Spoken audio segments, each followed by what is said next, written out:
Bon, les frères, vous et moi, ça fait un petit moment qu'on s'est pas vu. Pour ce retour, j'aimerais m'attaquer à une question que vous m'avez énormément posée. C'est comment être apte à passer à l'action. Je reprends les vidéos, mais j'y arrive toujours pas à bien cadrer. Bon, vous êtes un petit peu en dénivelé, mais bon, c'est pas bien grave.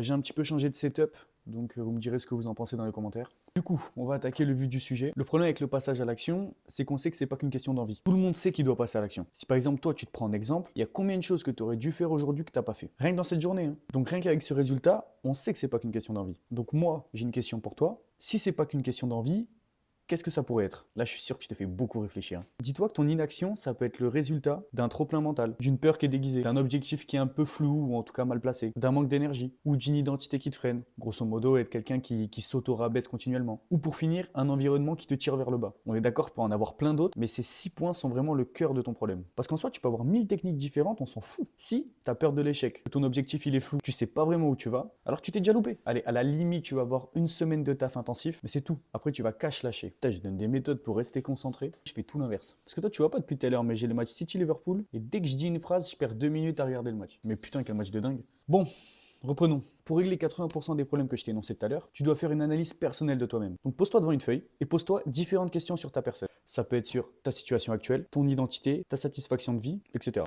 Pose-toi vraiment plusieurs questions différentes. Il faut qu'à la fin, tu aies un vrai bilan de vie, ou en tout cas que tu saches exactement où est-ce que tu en es aujourd'hui. Et ensuite, tu fais la même chose de l'autre côté. Tu te poses les mêmes questions, mais avec ta vie rêvée. En fait, cet exercice, il a un but simple. Une, faire une analyse de toi-même, ça t'as dû le capter. Mais aussi, ça doit être un point de motivation. Moins tu passeras à l'action, plus tu seras amené à stagner dans ta vie, ou en tout cas dans ta situation actuelle. Et plus tu vas passer à l'action, plus tu seras amené d'aller vers la vie que tu as décrite, ou en tout cas que tu désires. Donc prends vraiment le temps de faire cet exercice, et que tu vas voir que tu vas avoir un vrai recul sur toi-même. Dans ça, je vous jure, c'est un bête d'achat, hein. Pour tous ceux qui veulent augmenter leur consommation d'eau, franchement, il n'y a pas mieux. Bon, tu me diras, c'est un petit peu girly et tout, mais en tout cas, ça fait le taf. Bon, en tout cas, j'espère que ça t'a bien aidé et que tu as pu comprendre ce que je voulais te dire. J'ai vraiment essayé de te donner un maximum d'informations. Et en tout cas, toi et moi, on se retrouve dans une prochaine vidéo.